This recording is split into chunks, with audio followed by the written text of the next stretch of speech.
This video will be episode 10 of the Black Lion Origins campaign. Last episode we courted the Princess of Britannia, Coraine, and our offers of love were unrequited. Here we are traveling. I was traveling towards this Blandian castle that is of Sturgeon culture, because I was hoping to find just this army of sturgeons coming to pick it up. So what we're doing is we're completing the section of the quest for to find out what's going on with the dragon banner, and we're also securing a contract to serve as mercenaries in this war against the Blandians for the Sturgeons. I started that fight. I didn't. We ended up being in the village map, and I didn't want to fight them in the village, so we went ahead and retreated. Because we were the ones that initiated that combat, we were allowed to retreat and then just leave the conversation, and then we just followed them until they were well away from the village, so that we could fight them. We've got all kinds of javelin throwers here, and so I'm thinking we're just gonna ride circles around them until they use up those javelins, and see if we can't survive that. There's a good amount of spears in there too, so once we are, man, that was a good 2/3 of my horse's health. I'm already down half my health. My shield's down 1/3 of its health. This is getting hairy, but you can see that most of them are out of javelins. There's only the one guy that has a javelin. He just switched to his melee weapon. So now we can move in for the kill on those pole arms and then deal with the one-handed troops. It was looking hairy there for a minute, but in the end, it looks like we've got the upper hand.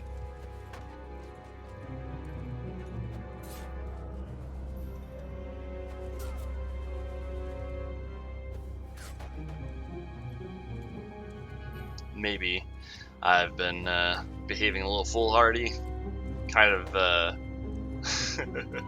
kind of frustrated that I wasn't able to get married when I wanted to. I could swear that I've been successful at that point in the game with my marriage proposals, but she wasn't having it. And so we're gonna take out our romantic frustrations on the battlefield and see how that works out for us.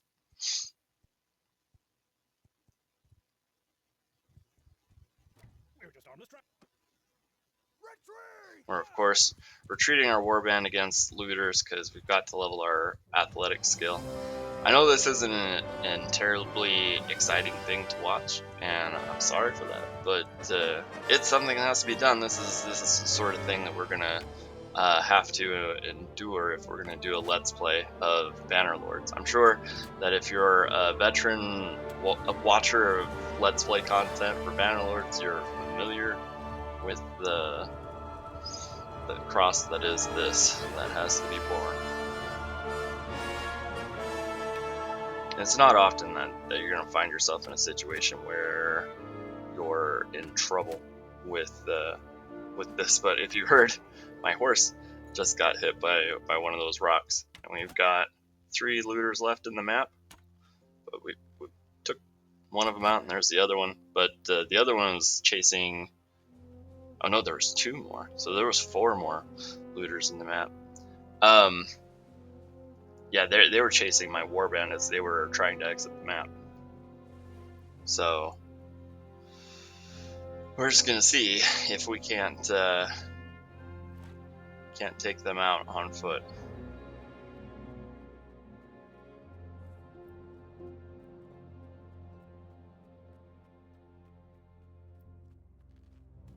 It's a pretty nasty spot we're in right here. There's this hill that they were trying to crest, and it put them not in line of sight of my fire until they are already pretty close, so very, very narrowly avoided taking any damage in that fight.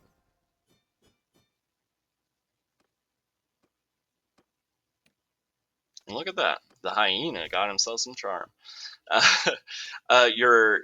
Your companions and clan members will gain charm EXP passively if you leave them in towns, and that applies even if they're in town in the capacity of being a gang leader. So you they will increase your relation with the notables and potentially the nobles of the town, but and in so doing that, it gives them charm EXP. It's one of the few ways to get charm EXP. So I'm helping the Sturgeons siege this castle, and right at the beginning of the castle siege, I tell all my guys to retreat because I'm not interested in my guys getting themselves killed in the attempt of taking this castle. I'm okay with risking my own health at this point. Where our campaign is safe. If I do die, it's pretty rare that you die, but we are in a situation where it wouldn't be that inconceivable that I did die. It's not as though we have a ton of health, and my medicine skill isn't high. The only thing I've got going for me is my character is still pretty young, so it is fairly rare to lose your character. But I opted to go ahead and help with this siege battle. I wanted the Sturgeons to do well in this siege, and if you leave it up to the AI to randomize the results, in castle sieges, they will do much worse offensively than if you were to assist them. I'm trying to hang back and get some shots, but I'm getting impatient because there aren't a lot of good shots, and so I'm gonna be foolhardy and go on the wall. I switched out my polearm expressly for this purpose in case I would end up in a hand-to-hand situation, but we are not very well equipped to fight anybody in melee. Certainly not on our own. We're trying to swing overhand attacks in on those Sturgeon militia, but we didn't actually land anything there. And this is the hubris of being used to playing characters that are much better equipped and much higher level. we really weren't in any situation to be taking on those guys by ourselves, so that was a bit silly. But as I said, the Sturgeon army is going to fare a whole lot better having played this battle out rather than having it be random. It's not random, but it's like computer generated results rather than playing it out. We're just fast forwarding and trying to give kind of a map view of what's going on there. And of course we won. I only got one kill, and it dropped our health down to 30% because we fell. But it was a learning experience, I suppose, a lesson in humility. I should absolutely have stayed on the ground and fought with my bow rather than trying to do it with my sword. What I'm doing here is I'm checking to see if these villages have the enough defenders to make me worry. And we found some looters, so we're gonna level our athletic skill. It's a thing that has to be done. If you guys get like desperately bored of watching me level my athletic skill, let me know, and I will put these combat encounters in a more aggressive fast forward in editing. That's a thing that I could do to kind of alleviate the monotony for you guys.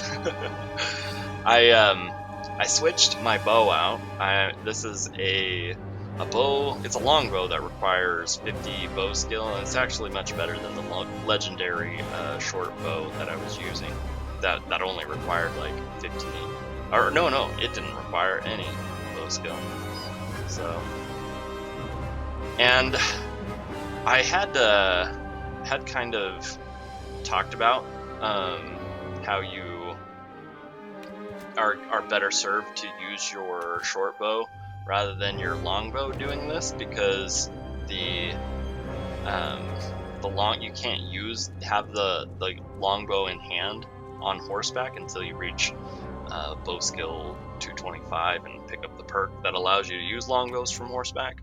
But it's really not that big of a deal to switch to your bow if you know your hotkey for switching to your longbow specifically. I was using my mouse wheel and that's why you would see me equip my pole arm first, even though that wasn't anything like what I wanted to use. And that's less advantageous. It's better to use your hotkey for your longbow slot. And if you do that, then you can cancel out any of the ill effects of using a longbow over a short bow.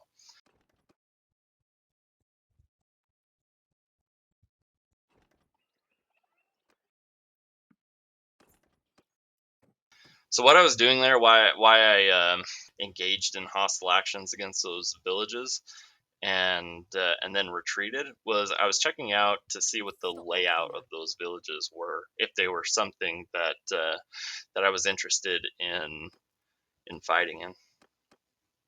So Ladogol here, she's another prospective wife. She's nowhere near the beast that Corain is.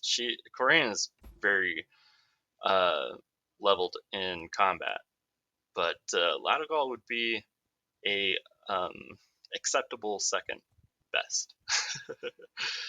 I really want to get one of these Battanian wives because I'd love to have a noble longbow to be leveling my athletic skill with. Her chest armor would be an upgrade, and they are warrior wives, meaning they don't have any or very little attribute points wasted in like intellect, cunning, or especially social. Oof, what a waste.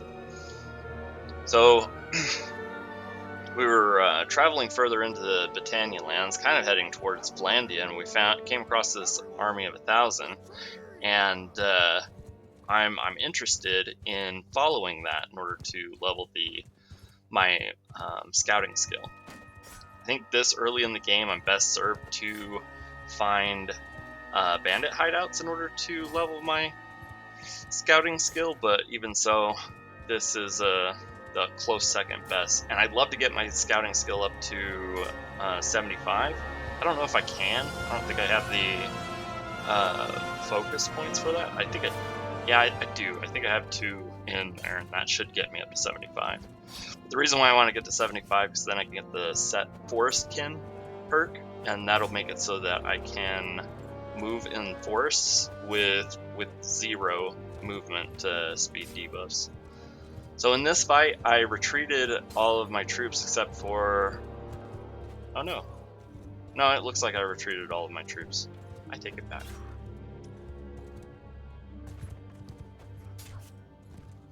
They didn't really make it out of the map, though. Not the foot troops, anyway. So what we're going to do is we're just going to tag along behind these guys, and you can see the arrows on the map. That is the tracks.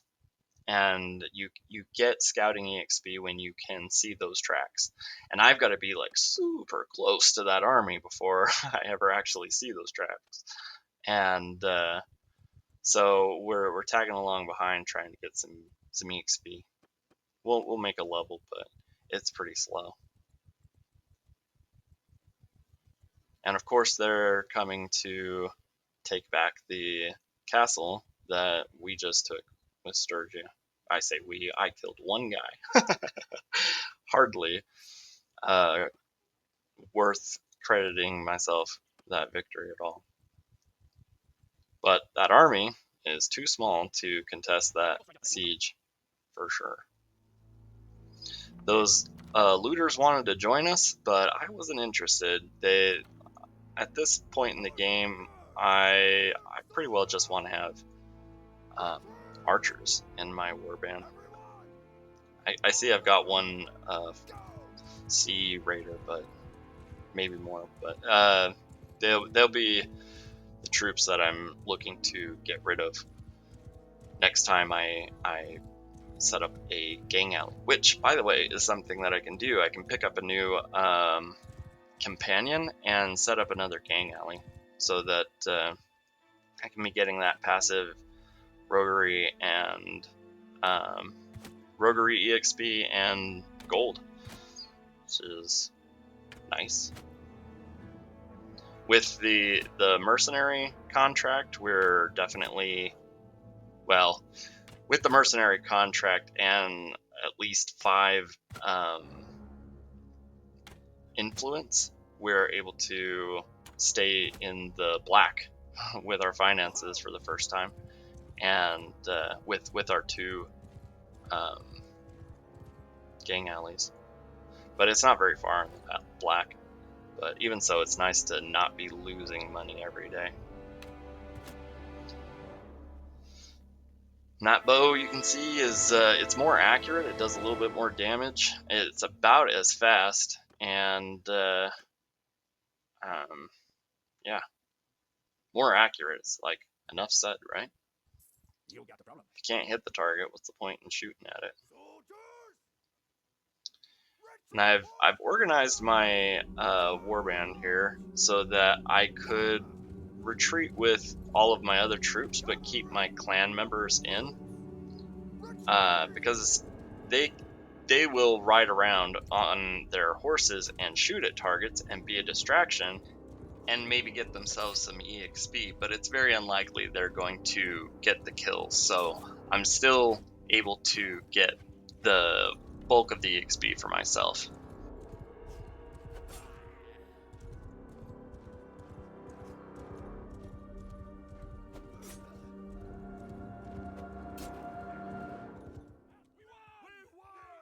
Anyway, this has been episode 10 of the Black Lion Origins campaign, and I hope you have a great rest of your day.